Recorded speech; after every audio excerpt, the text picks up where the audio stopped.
How are firework paper tubes assembled into trays?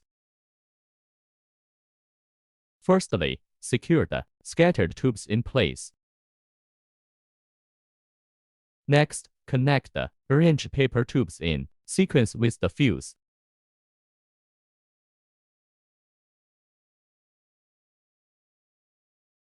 Secure the paper tubes with wire.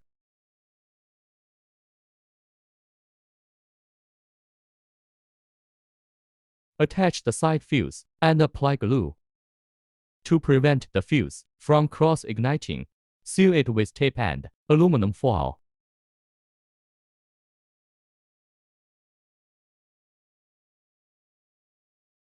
Wrap the entire assembly with tape to reinforce it. Then secure both the main and secondary fuses.